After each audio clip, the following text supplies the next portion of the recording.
All right, guys, welcome back to the Instant Review podcast. For the first time here since the week after the Super Bowl.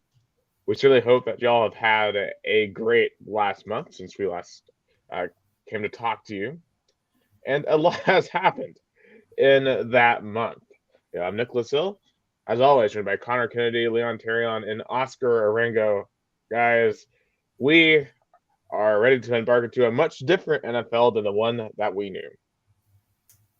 Absolutely. The AFC just, became absolutely crazy over these past couple weeks. I mean, Russell Wilson's in the AFC West now with the Broncos. The AFC West in general is just crazy. And I can't wait to chop it up with all y'all regarding all that stuff. I mean, the news that even we heard the other day of Tyreek Hill going to the Dolphins is just unbelievable. Like, what's going to happen to the Chiefs? Are they really going to rely on Juju to be a number one target?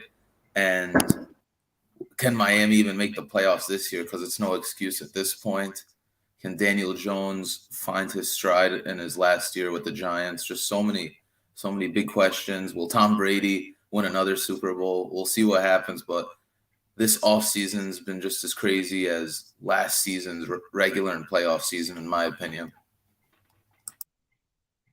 Yeah, and I guess we kind of want to start backwards. Tyreek Hill's probably the most recent high-profile signing, and you obviously mentioned Leon that, in your opinion, the Dolphins are a playoff team. Now, I don't know if I agree with that because to me, I still feel like the Bills and the Patriots are still better teams in that division, and I think primarily it comes back down to Tua Tagovailoa.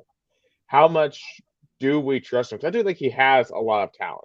And clearly, they had some offensive line issues last year, and I think some outdated offensive play calling that really held back their offense. And you bring in the guys like Tyreek Hill, you bring in a Chase Edmonds, who's going to significantly improve your backfield. But at the end of the day, you do need the high level quarterback play, especially in this conference and in this division. And Tua Tagovailoa, I'm sorry, he's definitely nowhere close to Josh Allen. And I think you would arguably, Mac Jones is better than Tua, at least as of right now. Well, I think with the AFC West being such a stacked team and all four teams within that conference could even make the playoffs, what I'm saying is that I don't know if he has to find success. I don't think it's any excuse at this point to not make the playoffs with Tyreek Hill. You miss the playoffs, he might be in trouble for even staying there for a longer period of time. And the Teddy Bridgewater signing for $10 million a year also raised a couple of questions on if they're going to keep him. Like, where does Teddy Bridgewater even really fit into that team, too? I heard something that Teddy said in his opening press conference after signing with the Dolphins. He wouldn't even say if he was going to be the backup or the starter. He was like, I'd rather not disclose what they said to me regarding why I was signed. So Tua is definitely on the hot seat. He hasn't necessarily been put in the best situations to succeed. I mean, he did have a pretty good coach in Brian Flores, I won't lie. But the way that they managed him year one with bringing in Fitzpatrick in the fourth quarter to kind of save the day. And then in year two, of course, there was a lot of drama involving him and, whether they were going to bring in Deshawn Watson or not. Obviously, that did not come to fruition. But now he definitely does not have any excuses whatsoever. Mike McDaniel is coming into the Dolphins. I think it will be a relatively good coach. I mean, we saw what he did with San Fran last year, really turning Deebo Samuel into that dynamic running back / wide receiver that we all saw last season. He's got some more O-line help. He's got Teron Armstead, of course, and adding to their wide receiver core, they got Tyreek Hill, and they also got some really good playmakers in Chase Edmonds as well. This is really going to be a make or break a year for Tua. We'll see if he gets benched this year or if he just absolutely balls out. But they're definitely putting him in a way better position to succeed this season than they have the last couple of years. I think I agree a lot with what Conor's saying. They're definitely set up a team that, at least offensively, they're just a couple pieces away from being a really, really good competitive team. and you look at their quarterback like squad or core, and that might be their weakest link, really. Tua is a big question mark. Teddy Bridgewater, he's not the quarterback of the future. He's kind of like that insurance plan that they kind of put in just in case Tua doesn't work out, and he'll be like that filler quarterback until they draft somebody or they bring young talent. They're like, all right, you're our future piece.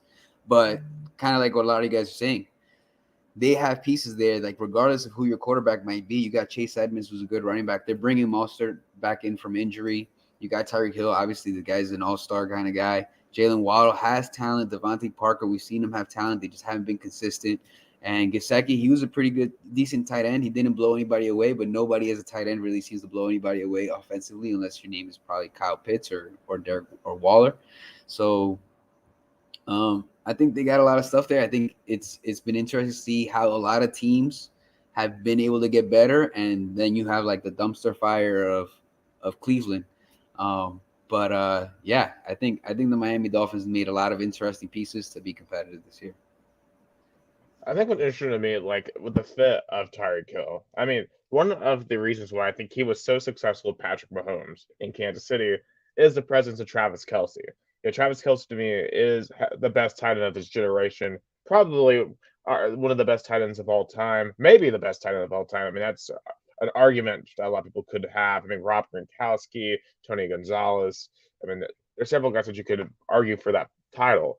But Travis Kelce is in that tier. He's in that realm. And the attention that he requires frees up a guy like Tyreek Hill to really be devastating, because you can't double team both Kelce and Hill. And Patrick Mahomes has been able to feast for years because of that. And you said it, Mike Gesicki is a good tight end, but he's not Travis Kelce.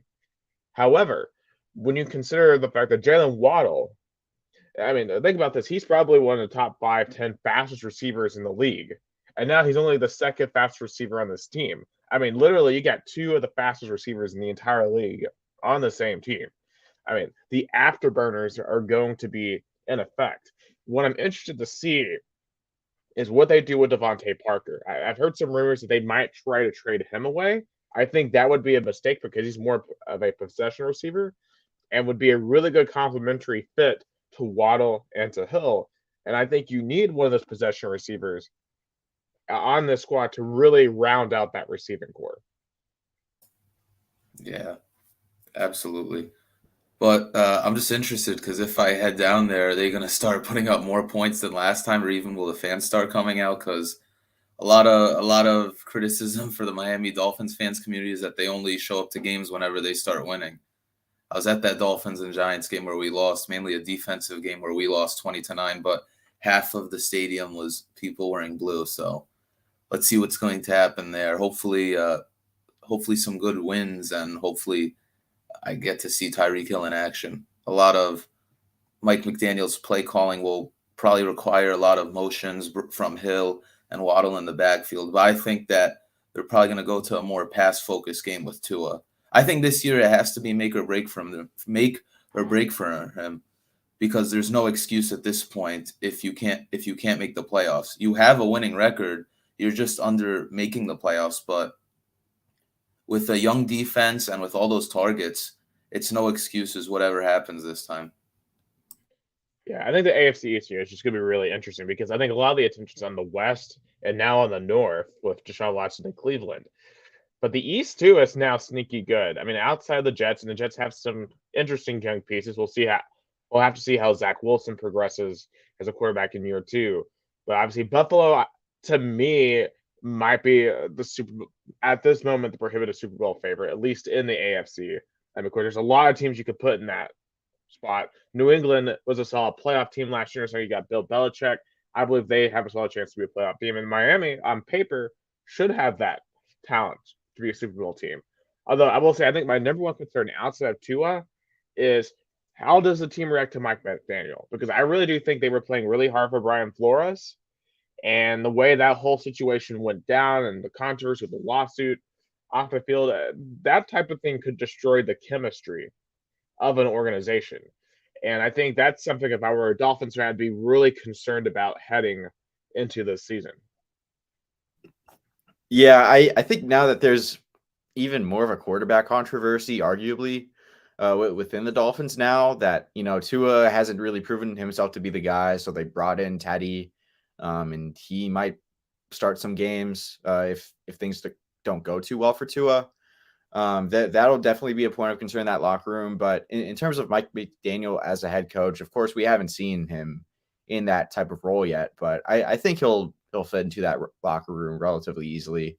He's already shown that, through some of the things I've done off the field, that he can get along with some of his players quite well. And he definitely believes in his guys and wants to put them in positions to succeed. And, he said to Tua, I think the first day that he signed as head coach of the Dolphins, that his job is just to put him and the rest of those guys on the Dolphins in positions to succeed. Of course, Brian Flores was a great coach. And, I don't think that they definitely did lose some of his, defensive strengths as a head coach, certainly. But I think Mike McDaniel levels it out pretty well with what he's bringing in on the offensive table.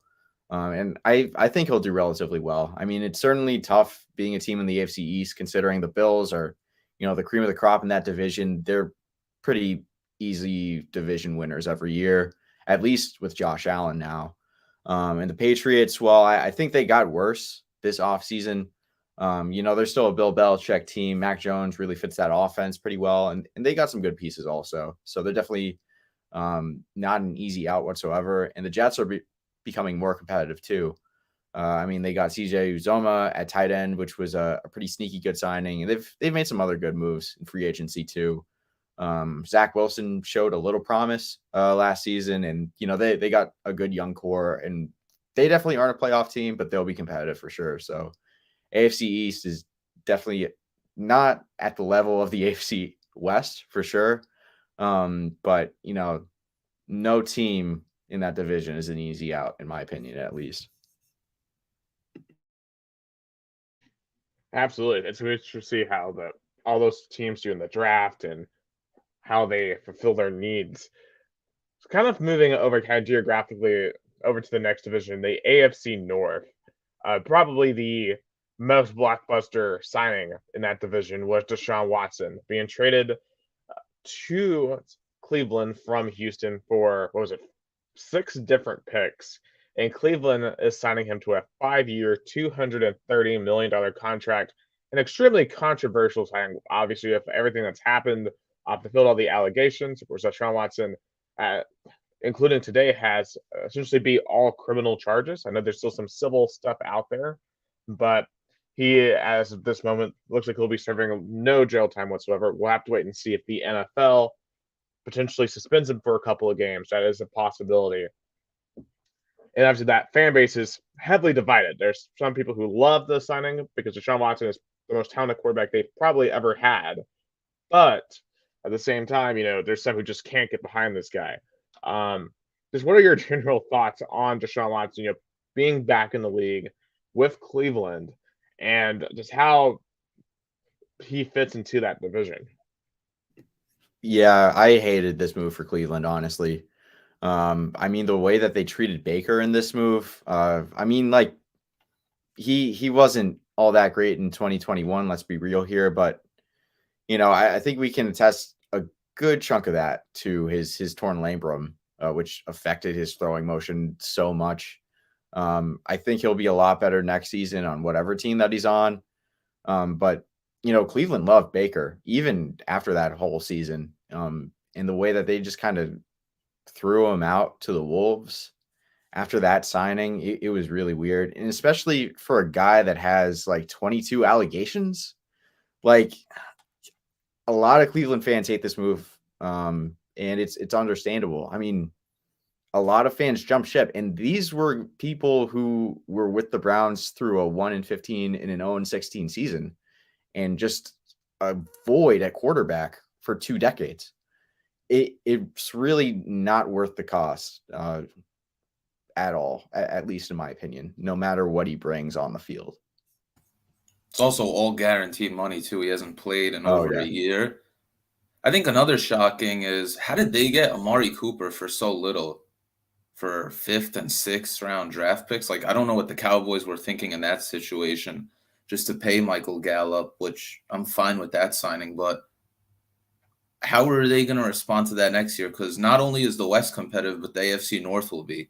But if, let's say, Deshawn Watson is suspended the first 4 couple games, how does that affect them going into the latter part of the season whenever it's playoff time? How will he even play? Like, I think he'll be just fine on that team. But is that sort of offensive structure going to change because they're more dependent on their run game? How is that going to change? Are they going to try throwing it a lot? That's just one thing that I'm interested in seeing next year. You have Trubisky in Pittsburgh, who I actually think could discover himself again and find success there. Lamar Jackson, we know what he brings to the table. And Joe Burrow, finally Cincinnati got him some offensive linemen, Alex Kappa from the Bucs, Lael Collins from the Cowboys. I don't know why they got rid of CJ Uzama or didn't offer him enough. Still pretty mind-boggled around that, but that's another division to watch out for this coming season and in the draft. I kind of just want to rag on the Browns a little bit just because it's been that kind of like preseason for them. Like, I see it's kind of like on what Leon's saying about Amari Cooper. That's how I felt about Jarvis Landry. Like, he was a key piece of their offense for so long, and they just let him walk away. And now reports are saying that they want him back. And then with the Baker Mayfield, Deshaun Watson saga, Deshaun Watson gets to say no, he doesn't want to go to Cleveland. Then he gets to say yes, he wants to go to Cleveland. And the whole time you got Baker Mayfield just sitting there trying to figure out what his future is going to look like. So I kind of get like what he's saying. I don't think he's going about it the right way necessarily, Baker. And I also don't think they trade him because he's going to be their backup if and when Deshaun Watson does have to deal with some legal stuff, or when the backlash is enough. Like, hey, you just paid this guy a lot of guaranteed money, and maybe what if he doesn't bring the talent that they expect him to have? What if he has a couple first rough games? This is a conversation we have often. Usually the backup is a rookie quarterback that they just drafted, and you don't know when he's going to play. But I think we're going to have a similar dynamic. Like, hey, if Deshaun Watson doesn't win within a couple of games, how many games does he have to lose before the Browns look to Baker Mayfield to step up and be their guy again? And I don't know. We'll see. I think Amari Cooper was a good ad. I think that'll be interesting to see. But I think the Browns, they look terrible, and I could really hope that they do something. OBJ coming back to the Browns, I think that'll be interesting. I think he showed how much potential he has, but I think he also kind of threw some dirt in their eye when he left. So I don't think he'll come back to the Browns. That's funny. That's weird to me. I think you don't leave them after saying they're little assholes. They didn't work out very well with you, and reports are coming that he would tell other teammates and other players from other teams, hey, to get me out of here, sign me, take me to another team, trade for me, to then all of a sudden go back to them. I think that would be interesting. I think the Rams have a better chance at OBJ just because they're the champs and he wants to be with winners. I think he likes that aura. I think he likes LA. That's where I'm at with that. I mean, if I were OBJ, I would want nothing to do with the Cleveland Browns. I mean, it's just any organization that's ran by the Haslams is a toxic organization. I mean, for someone from Tennessee, I'm very familiar with the Haslams. They're probably the most powerful family from my state. One of their family members was the governor for a while. They've prominent boosters at the University of Tennessee, and their influence has been a net negative. Like, they've run the football program into the ground. They try to exert mass control, and I think you're seeing that manifest itself over with the Cleveland Browns. This felt like this was probably a move forced upon by the Haslams, because the Haslams saw this opportunity with Deshaun Watson, thinking, oh, this guy, he's a potential superstar quarterback, which is what we saw with him at Houston. And we got to do anything it takes to get this guy while ignoring whatever cost it may. The way that Baker Mayfield got treated was pretty shameful. I mean, he was the quarterback that led Cleveland to their first playoff win ever, at least with this current franchise. I mean, obviously the last playoff win was with the team that's now the Baltimore Ravens back in, 1995 or something like that. Unless Deshaun Watson goes out there and just lights the world on fire, this is going to be a pretty bad move, especially when you consider they gave up all these draft picks for the future. I mean, it's like they're acting like the Los Angeles Rams. But unlike the Rams, where you saw the pieces they were putting together, it's like, okay, I could see how this could work in the short term. The Browns, I don't know. I'm a bit more hesitant because when you take a look at what they're going to have to face, the Cincinnati Bengals, they just went to the Super Bowl. Joe Burrow finally has an offensive line. That team is not going anywhere. The Baltimore Ravens, I think, will be back to being very good next year. As long as their running backs can stay healthy and Lamar Jackson can stay healthy, they're going to have, I think they'll have a decent defense. I think they need to probably get a wide receiver or two somewhere. But I think that team should be really competitive. In the Pittsburgh Steelers, I don't know if I believe in Mitch Trubisky as much as you do, Leon, but I could see how, if you think about the Steelers made the playoffs last year with a husk of a Ben Roethlisberger. Mitch Trubisky has to be better than that, right? Like, I think he has to at least provide something that Ben Roethlisberger was not able to do, and hopefully take a little bit of pressure off of Najee Harris. Najee Harris carried that entire offense last year. It's going to be very difficult for the Cleveland Browns, and I really think that because to me, like, they have to win the AFC North to justify paying Deshawn Watson $230 million. You have to have multiple division championships, a Super Bowl run to make this move a success. For all the criticism you're getting now to actually pay off, and even then, for some people, it's not going to ever make what's happened here right, and justifiably so.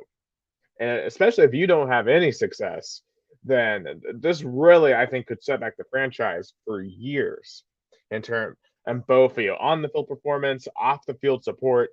It's a very dicey situation, and I don't know if they fully considered all the cost. And Cleveland's not the only team that I think really fell face first into a piece of pie in this situation. I mean, think about Atlanta. Atlanta, like, they screwed over their best quarterback in franchise history in the pursuit of Deshaun Watson to the point where they had to get rid of him. They had to trade him to Indianapolis and Matt Ryan.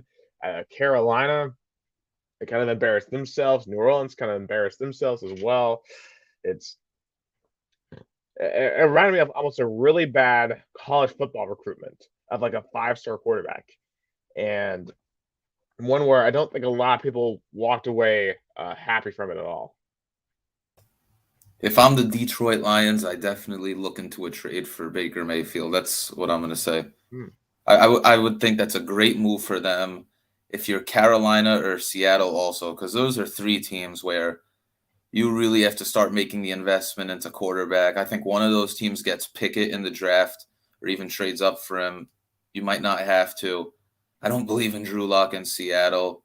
And if I'm the Lions, why not get Baker Mayfield? You get the franchise quarterback right there. That's actually, I haven't thought about that, but that's actually an excellent move. And you have some nice young pieces like that. Amon-Ra St. Brown. I really like him as a young receiver. That would give, I think Baker Mayfield would have a good repertoire with him. I really like Dan Campbell as a head coach. I think, and I think the people of Detroit too would really, I think, embrace Baker Mayfield. He seems like a guy that would fit the Detroit culture, right? He has that swagger, and I think especially after this whole situation, I think he would have so much to prove.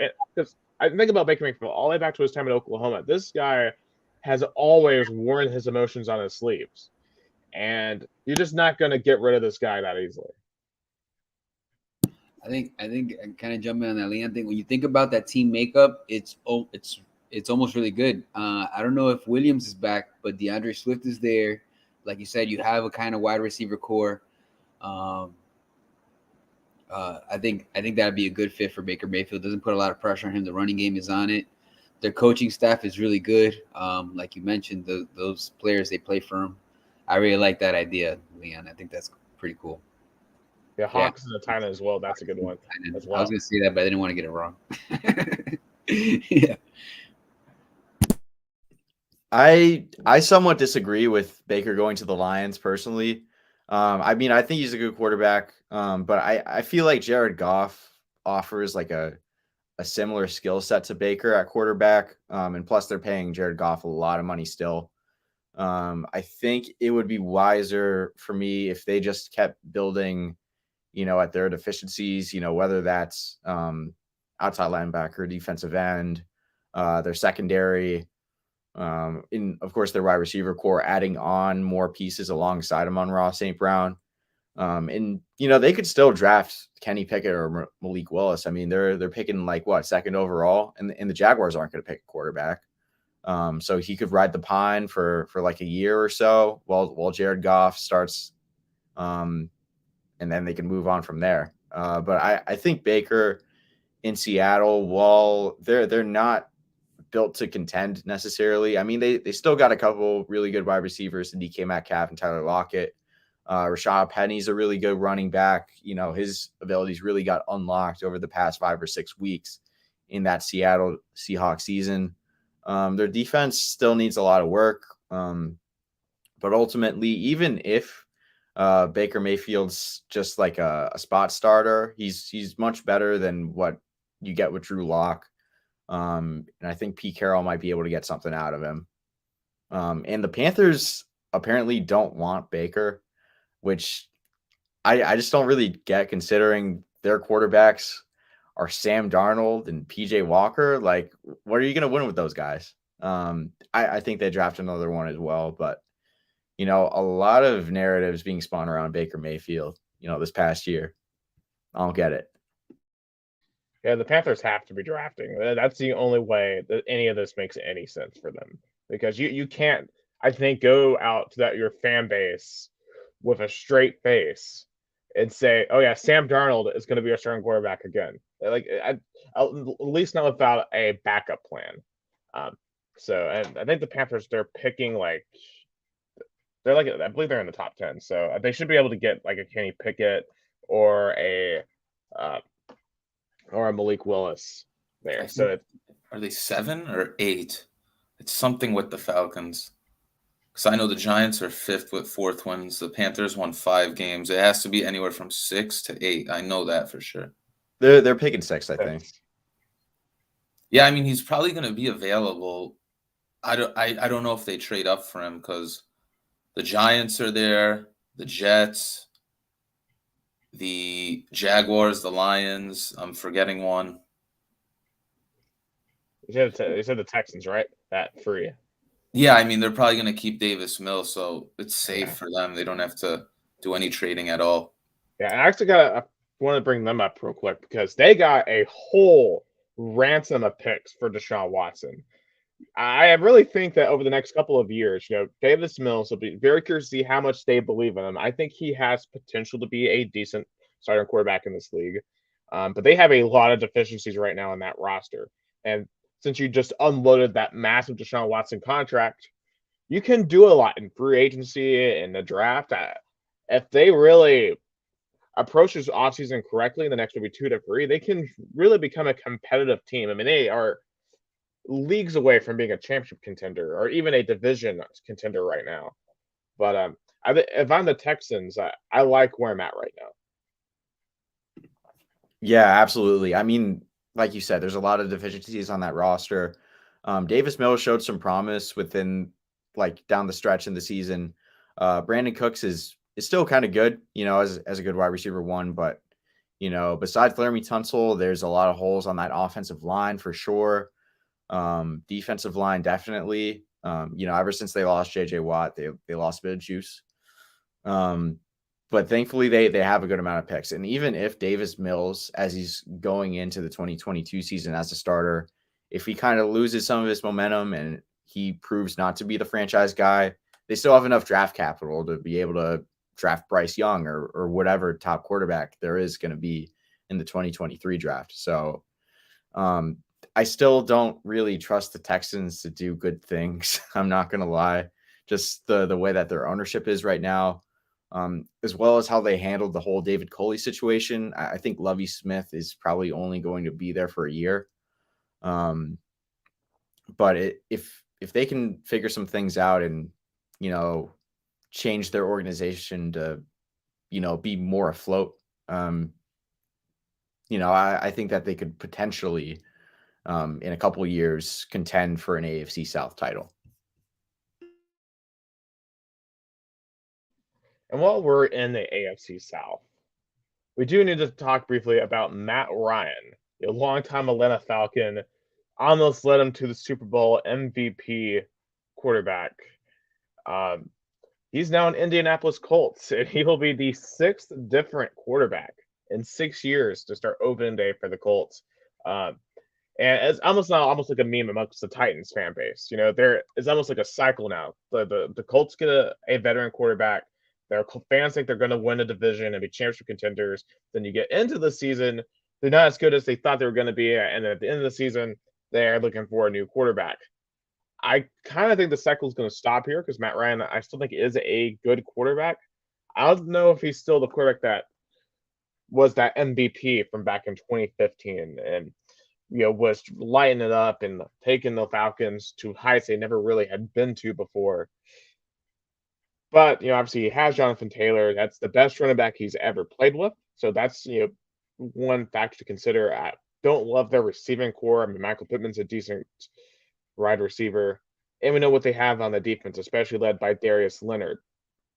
But what are your thoughts on the Colts, especially as they're related to the Titans? Because to me, the AFC South, no disrespect to the Jaguars or the Texans, but it's a two-man race. It's the Colts and the Titans. And the Titans, biggest move that we've made all offseason is getting Robert Woods in, having cutting Julio Jones, which I think that at this point is a net positive because Julio Jones couldn't stay healthy. He only played like 6 games. Robert Woods, is coming off an injury, but if he can stay healthy, I think that he could be a good counter to A.J. Brown. Obviously, we have to see if Derrick Henry can get back to what he was pre his injury. We're still with Ryan Tannehill, which a lot of Titans fans aren't big fans of, but if we're being honest, he's a decent regular season quarterback. And that's what we're talking about here. Who is going to win this division between the Colts and the Titans? Just how do you assess the Colts right now in this division? Solid team. I think signing Matt Ryan takes a lot of pressure off the running game for Jonathan Taylor. It's going to open up play action passes for Michael Pittman. I still think they should get another receiver in the draft or maybe go after Jarvis Landry in free agency if Green Bay hasn't already offered him a contract. This will be a tight race for first place. Definitely.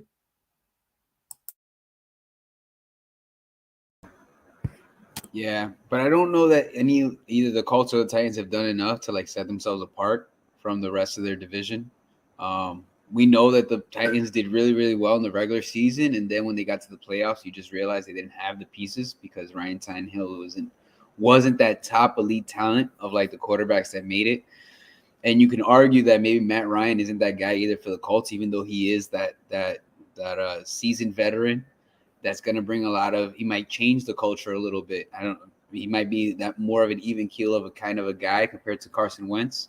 But I wonder what they're going to do for that offensive line. I'm looking at the transactions right now, and besides Carson Wentz, the only thing that might affect their offense very much would be the signing of Mo Alley Cox, which is he's an athletic tight end, but he wasn't a great offensive input kind of guy. So it'd be interesting to see what they do in the rest of this offseason to make themselves better. And hopefully in the draft, they do address a lot of these situations, like Nick said. But I don't think either team has done anything to make you think that either they can repeat their performance from last year or they can do better, is what I think. Because if for the Titans specifically, Henry is only getting older. He's coming out of a big injury. Can he reproduce again? Taylor, he's doing really good. I think this would be his 3rd season in. Running backs, eventually they're going to need the help. You're going to need that backup information, that backup stuff, and maybe Matt Ryan might be able to take some of that pressure off. But I think they're a couple pieces away from being playoff competitors and not just guys hey, you know what, we're going to win our division because our division is probably relatively weak, and we're going to make it to the playoffs and maybe burn out after the first round. Yeah, personally, I like the Matt Ryan trade for the Colts. Some people have kind of called it a retread, have called it like a Philip Rivers 2.0 kind of thing. And Matt Ryan definitely isn't the same quarterback that he was in his 2016 MVP run. He doesn't have quite the same arm strength that he used to. And statistically, he didn't do that well last season. I mean, 20 touchdowns to 12 picks. Wentz was statistically better, but we all know that Matt Ryan is a better quarterback than Carson Wentz. And now Matt Ryan is in one of the best situations that he's been in his career, honestly. I mean, top 5 offensive line, one of the best running backs in the entire league. His wide receivers are a bit lacking, but I think they could fix that up. Perhaps they could sign Julio Jones. I know he's definitely not the same guy that he used to be, as we saw last season with the Titans, but at least he has some chemistry with Matt Ryan. And you could probably get him for relatively cheap. And of course, that defense, man, you got Darius Leonard. You just got a whole ton of playmakers on that defense for the Colts. I think Frank Reich's still a great coach. And I think the Colts are in a better position to win now than they were last year for sure. I would agree with that too. And they also improved the front seven with the trade with Yannick and Ngakwe, although I do question trading away Rock Ya-Sin.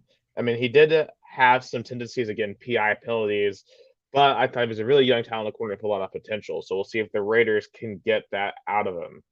I don't know who I'd pick right now between the Colts and Titans, but at the end of the day, I don't know how much even it's going to matter at the end of the day, because I feel like when you look at what else is out there, when you got the Bills in the AFC East, you've got whoever comes out of the AFC North, and then in the AFC West, any number of those teams, I don't know if the Colts and Titans are going to be able to compete with those teams ultimately when we get to the playoffs. It kind of just wrap up the AFC here with the West, and there's so much that's gone on with the West. I mean, just every single team has had massive changes to it. You know, the Chiefs lost Tyreek Hill yesterday. They bring in Marquez Valdes-Scantling today, MVS.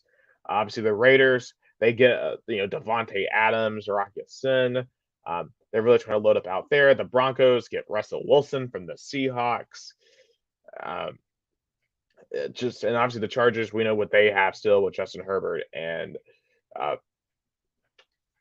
Eckler. I mean, that whole division is insane. And really, honestly, any of those teams in a lot of other divisions would be favorites. I mean, I think if you put any one of the 4 teams in the AFC West and the AFC South, they arguably could be the favorite in that division. Just how do you read the AFC West right now? It's going to be a dogfight. I think, honestly, all of the AFC West matchups, just put them all in prime time. 4 of the best teams in the entire league are all in the same division now. It's going to be crazy. I mean, the Denver Broncos, they finally got their franchise quarterback replacement from Peyton Manning. They brought in Russell Wilson. He doesn't have the same juice that he used to for sure, but he's still a playmaker. He's still really great, and he's in a better situation than he was in Seattle last year. They've got some underrated receivers in Courtland Sutton, Tim Patrick, and Jerry Jeudy. And they got a pretty good run game too. I mean, Javonte Williams was one of the best offensive rookies last year. I think he led the league in broken tackles for a bit too. And then you pair him up with the number 3 scoring defense from last year. The Broncos have got to be a playoff team. I think they're going to break their drought for sure. And then the Chargers, man, like that defense is going to go crazy this season. I mean, J.C. Jackson just got signed to a huge deal. They traded for Khalil Mack. If they can draft another D tackle in the first round, I think Jordan Davis probably goes to them. Then that run defense problem that they had all last season, I think that's going to be solved like almost immediately for sure. And of course the Raiders, I mean, there's a little bit of a question at coach. I don't know if Josh McDaniels is the guy, but they've got a great receiving core now. I mean, Devontae Adams, one of, if not the best wide receiver in the entire league. And they're pairing him up with Derek Carr, who he played with in college. That's a great signing. And of course, Chandler Jones, that's a great signing for the defense, pairing him up with Max Crosby. Man, if they can add some more help in their secondary, then the Raiders are a serious playoff contender for sure. This might be a bold take, but I'm going to go Chargers first place in that specific division, 13-4. I'm not going to say first place in the entire AFC, but you just gave Justin Herbert a defense to play with. And listen, I'll believe in their coach to fix their mistakes of not gambling so much on 4th down. But the only reason I'm saying this is because Tyreek Hill is gone. I would have kept the Chiefs up there, but I know I talked about Burrow for MVP next year, but Justin Herbert could throw 50 touchdowns. I don't doubt it if you give him the protection and the players around him. I don't doubt it at all. The guy, what he did to the Giants, 67-yard touchdown pass where he's running, throwing the football, and the camera couldn't even catch up to the ball. That's how crazy it was.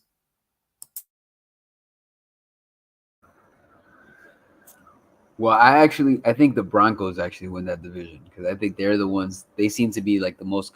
I don't think most complete is the right word because I think the Raiders probably have really good and the Chargers are really good, but I think the Broncos have gotten that much. They're the ones that have gotten improved the most. They're the ones that have improved the most, I think, so far this offseason. And I think it'll be really exciting to see what they do next year. It's a good team, good franchise, so they got some good pieces. So hopefully they do really well. I got a couple of their wide receivers. Their wide receivers and their tight ends in my fantasy team, so I need them to do well. We'll see. I don't know. I think we shouldn't quickly just dismiss the Kansas City Chiefs, though. Like, obviously Patrick Mahomes had a horrible end to the season, right? Like, just completely collapsed in that second half against Cincinnati. Was really shaky throughout last year, and then just lost Tyreek Hill. We're gonna really begin to find out really what he's made of, right? Because you still got Travis Kelce, right? But who's your best receiver at this point? You got MVS that you just brought in from Green Bay. You still have McCole Hardman. You got Brian Pringle. It's not a great receiving core, but Patrick Mahomes has proven he is one of the great core. Oh yeah, Juju as well. Juju Smith-Schuster. So it's an okay receiving core, but it's definitely the Raiders are better. The Chargers receiving core is better, and I think the Broncos are better. The Chiefs have the worst receiving core right now in the division, but I still believe in Patrick Mahomes more than any of the other QBs. I don't know if I'd pick them to win the division though. I might agree with Oscar and pick the Broncos because I think Russell Wilson with this Broncos team is going to be nuts.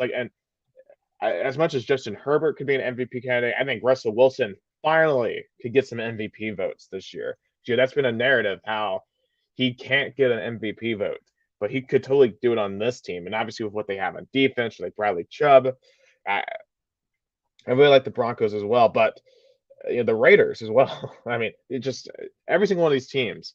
And one thing I kind of hope that happens this year is that Derek Carr finally gets the recognition he deserves. I feel like he's so underrated. People forget about him. When people were talking about the AFC when or this division when Russell Wilson went there, they were talking about they got Wilson, Mahomes, Herbert, but they forget Carr. And Carr is just as good as these other guys. I mean, he dragged the Raiders through all the chaos last year, losing your head coach, losing your main wide receiver. The Raiders were a dumpster fire last year of an organization, but because Derek Carr is so good, he got them to the playoffs. And, they were within the goal line of sending that thing to overtime. So it's going to be such a fun division. I can't wait to see how this occurs. But I will say this, because all four teams are so good, I'm almost going to wonder if they're going to beat up on each other to the point where they're all not going to be able to make it. And this is where, when you look at the Colts and Titans, for example, if they're able to each sweep the Jaguars and the Texans and get those 4 wins apiece in that division, that could help them out. I mean, the Titans, in a way, benefited from this last year because they swept. Well, they actually didn't sweep the Texans. They split with them and they swept the Jaguars. But those were wins that these teams in other divisions didn't get. And I almost wonder that if being in a weaker division is going to help, overinflate the Colts or Titans potentially to a higher seed than they actually deserve. So it'll be interesting. Beat those non-division games though. You still got to win those. I mean that is true. That's for sure. So the AFC, we're definitely going to talk about way more this offseason. We do want to throw a little bit of love though to the NFC. And the NFC feels like the complete opposite of the AFC. I feel like all the talent migrated to the AFC, but in the NFC, who do we have left? We still got the Rams, defending Super Bowl champions. The 49ers, still a very talented team. But probably the most shocking story was Tom Brady retiring, and then this 43 days later, unretiring. His retirement lasted less than half the time of the MLB lockout. Why do we think he did this? I mean, obviously, when you take a look at this division right now, the second best quarterback in the NFC South is Marcus Mariota. So so the Bucs right now should easily be the favorites, right, to win that division and be contenders amongst with the Rams and obviously the Packers getting Aaron Rodgers back. Um, well, I don't know, but Jameis Winston isn't confirmed to come back though at this point. The Saints. Oh, he resigned. Oh, he did resign? 2 years, $28 million. I must have missed that. The working night shifts are taking their toll on me. But I mean, Brady wants to work the night shifts. He wants to be busy. I mean, 6 weeks at home, a little bit more than that, and he wants to come back. I had a feeling he'd come back, but not this year. I thought he was going to take this year off. But now you bring him back, and now you motivate other players to come back into your team. So definitely great for them. He probably wants to make another couple runs at the Super Bowl. But let's not forget MVP candidate Tyrod Taylor on the New York Giants now. I don't know what's going to happen. And listen, this has been an offseason. I'd probably give it a B- for the Giants. We also got a good offensive guard from the Colts, but I wish we did just a little bit more. Just a bit more, push for a couple more players. Dude, Bills legend Tyrod Taylor's on the New York Giants. He's getting a chance to start again, probably. Well, I mean, we'll see how it goes with Daniel Jones. This is definitely a make or break season for him. But y'all got the drought breaker, Tyrod Taylor. He broke the playoff drought for the Bills. Just saying. He's not even the same player that he used to be back, within that stretch from 2015 to 2017 when he was our starting quarterback. Not that he was elite or anything back then, but he had some mobility. He could throw some bombs when he needed to, for sure.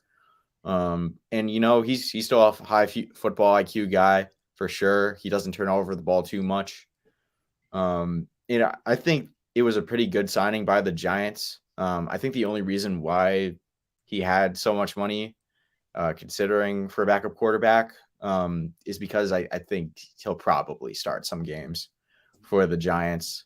But with how Tyrod's career has gone so far, probably won't go to the playoffs this season, but then Tyrod will get injured and then he'll be replaced by a rookie, and then you'll make the playoffs, which is what happened with the Bills, with the Browns, and with the Chargers. So, possibly that could continue with the New York Football Giants. Yeah, I'm absolutely convinced that the Giants are going to go like 3-14 this year, get to draft like Bryce Young or CJ Stroud or whatever the QB prospects are up there. And then, a doctor's going to mess with a punch or his lung again. And the Bryce Young era will be off and running in the Big Apple. Absolutely. But in that division, it's going to be interesting, right? Because now you got Carson Wentz back in the NFC East with the Washington Commanders. Got to get used to saying that, the Commanders, not the football team anymore. Which is interesting. I mean, didn't work out in Indianapolis. I think he has a worse roster now in Washington than Indy. Although, I mean, Antonio Gibson is a really good running back, but I don't think he's Jonathan Taylor. You do have Terry McLaurin, who's a better receiver than anyone that you had in Indianapolis, but I don't know. I don't know how much I truly believe in Washington. And you got the Cowboys, who on paper are still really good. They lost to Amari Cooper, but I mean, CeeDee Lamb is going to be wide receiver 1. I think they got a decision to make eventually on your running backs. I really think they should be going with Tony Pollard at RB1 at this point, but I've invested too much money in Ezekiel Elliott, I think, to not start him, which I think is just going to hinder them moving forward as an organization. And then you got Philadelphia, who they had some rumors too about the whole Deshawn Watson situation, but they shot that down pretty quickly. They're still going to roll with Jalen Hurts. They still have a pretty deadly running game, but can they really develop a passing attack? I think if the Eagles are going to be any type of serious contender, I mean, you got to have a passing attack in this league. Unless you're like the Baltimore Ravens a couple of years ago, Lamar Jackson, what he was able to do, you got to be able to pass. And even then, they weren't able to win in the playoffs with that 14-2 team in the number 1 seed. Yeah, definitely. Philadelphia is interesting to me because they made it to the playoffs last season, but they definitely weren't like a playoff caliber team. If you know what I mean? Like their only wins were against teams that weren't in the playoffs. And plus they still have a question of quarterback in Jalen Hurts. He'll definitely be the week 1 starter for sure, but I wouldn't rule them out in terms of trading up to draft a quarterback. I think Malik Willis might be a good option for them. And they have 3 first rounders, so they definitely have the draft capital to trade up and, take a swing at him. I mean, a lot of people in Seattle like Malik Willis a lot. They all think he's going there. And another bold take by me, but I think Malik Willis will probably have the most successful career in the NFL compared to the other quarterbacks in the draft class. The pro day was unbelievable by him. Just the ball flew out of his hands on the deep balls. It was just unbelievable. I would definitely agree with that. I mean, I don't think the ceiling is very high for the majority of this quarterback draft class. So anyone who I think does have less success is probably going to be the most successful by default. I mean, Matt Corral has a ton of injuries. But got injured in the Sugar Bowl, so we'll see how healthy he's able to get for the draft and if that hurts him. Obviously, Kenny Pickett is right up there, but Malik Willis, I think, probably has the most sneaky potential out of any of those prospects. And we'll definitely talk way more about that. Obviously, in the NFC North, the Packers, I really feel like they kind of opened the floodgates for all of the quarterback carousel this offseason by giving Aaron Rodgers a 4-year, $200 million contract, back-to-back MVP. I'm going to be honest, I don't know if I really loved this move by the Packers. I don't like it either. Yeah, it's just, how much longer is he going to truly be elite? And also, for all the money you're investing in Aaron Rodgers, that's money that you're not going to be able to invest in the pieces you need around him to win. Because as we've seen time and time again, Rodgers is not enough to win in the postseason. I mean, he hasn't been to the Super Bowl now in over 12 years. Should he's worth $200 million? I don't know. Yeah, I mean, the Packers are in a really weird spot to me. They're giving their franchise quarterback a lot of money on a short-term deal. Oh man. Yo, shout out Poosicle. But he is here for you. Thank you. But anyways, yeah, they're giving Aaron Rodgers a lot of money. His contract's pretty much the reason why they lost Devontae Adams. And what does he have on that team? Like Randall Cobb, who's not on the same level as he used to be. Robert Tonyan, I think is still on that team too. They lost MVS, and they also lost some key pieces to their defense. I mean, Zadarius Smith is going to their division rival Minnesota Vikings, pulling a Brett Favre. So they aren't as set up for success as they were last year. I think they'll win the North easily, but some of the teams like the Vikings are inching up closer to them for sure.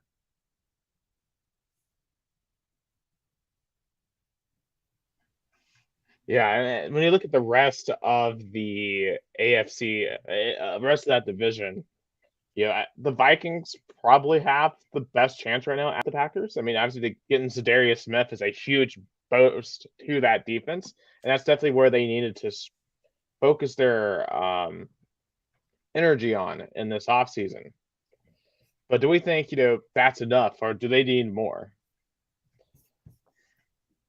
I mean, they definitely need more receiver help. Or are you talking about the Vikings or the Packers? Sorry. The Vikings. In terms of Okay. their defense, because they definitely need, I think, some more secondary help. They're going to have to draft some guys and perhaps get 1 or 2 more big signings if necessary. But I think out of any of the other teams, when you compare them to the Bears, to the Lions, the Vikings have that best shot at the Packers. Yeah, I mean, definitely the Vikings are in terms of their offense, at least, they're relatively set. O-line, they have some concerns, but I mean, Kirk Cousins is relatively good. He's a franchise quarterback. They got some great wide receivers for sure, and Adam Thielen and Justin Jefferson. What a stud, man. And then they got Dalvin Cook at running back, of course. But their defense, it did get a little better this offseason. I mean, signing Zadarius Smith was a really good move by them. Also signing Harrison Phillips at D-tackle for a 3-year deal. He played really well down the stretch for the Bills this past season. a lot of money for him, especially considering his injury history, but a pretty good signing by the Minnesota Vikings. And that'll in turn, I think, improve their secondary at least a little bit also. But they for sure got to draft a corner. I think they're picking 12th overall, so they're in position to draft a guy like Trent McDuffie, Derek Stingley as well. Could definitely be in trade up for the him. Vikings. Sorry to cut you off, but I think they have to trade up for him because I think Stingley should be valued higher in the draft. Even someone like Jordan Davis, but Stingley's definitely going to go in the top 10. Vikings really have to make a move here with maybe the Giants trade back, and I don't think they should. I know that the Jets have another pick in the top 10, I think. Maybe they could do that. Trade with the Lions, as crazy as it sounds. So definitely a couple moves there.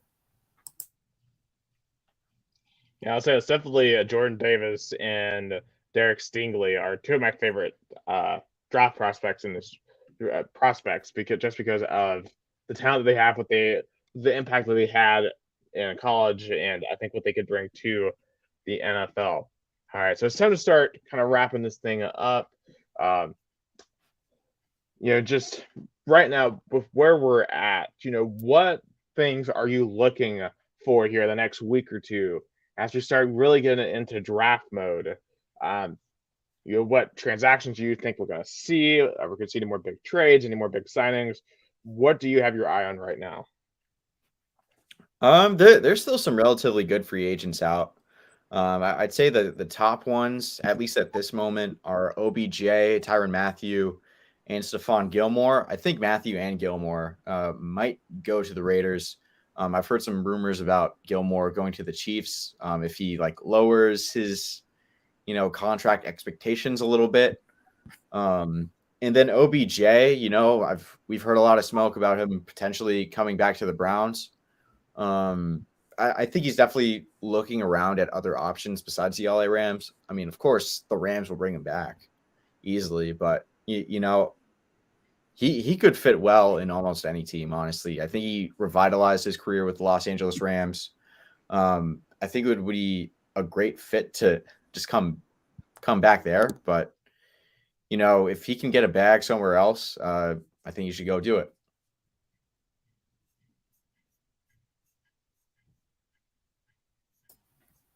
Yeah, definitely those deals. Jarvis Landry, I think Green Bay should definitely make a move after him. But, we're getting towards the end of free agency, so we'll see what moves happen there. I kind of want to be able to see what the Cardinals do. I don't know if we got to talk to them about them at all in that division with the Rams. They did really good in the regular season, and then somehow they just started choking towards the end of the season. I wonder if they feel like they need some more pieces in there to be more consistent. They brought back James Conner. They brought back Zach Ertz. They brought back Max Williams. Obviously, we know Kyler Murray's going to be there. So I'm actually interested to see what they do to try to stay competitive in that NFC West and try to be competitive this upcoming year because they did really good. I personally had really high hopes for them because they were doing so well even with their backup stepping up in games. They haven't done anything astounding. They're a lot keeping the pieces that they had last year and wonder what they do, whether it be via draft or free agency. So we'll see. The New York Giants, we'll see what they do, but not a lot of great projections there. So we'll see. Yeah, I definitely think to me, just moving forward here for the rest of this offseason, I'm really interested what the Chiefs do now. Obviously, they just signed Marquez Valdes-Scantling, MVS, to see how they respond to Tyreek Hill leaving. I wonder how they're going to approach this in the draft. Do you get another wide receiver? Because that's definitely a big loss to absorb, especially in the division that they're in. And additionally, Jimmy Garoppolo, is he going to stay in San Francisco? Is he going to go somewhere else? Are they going to turn to Trey Lance? That, I think, is a question that we need the answer to sooner rather than later. And I'm very interested to see what that answer is going to be for San Francisco. But that is all the time that we have here for episode 24 of the Interview Podcast. Stay tuned because we're going to have a ton of draft preview episodes coming up as we get you ready for the NFL draft here at the end of April. And then before you know it, the 2022 NFL season is going to be upon us. And it's March, about a little bit more than 5.5 months. We will be getting into the swing of things. But for Conor Kennedy, Leon Taryan, and Oscar Orengo, my name is Nicholas Hill. Thank you so much for listening or watching the Instant Review podcast. Take care. We'll see you next week.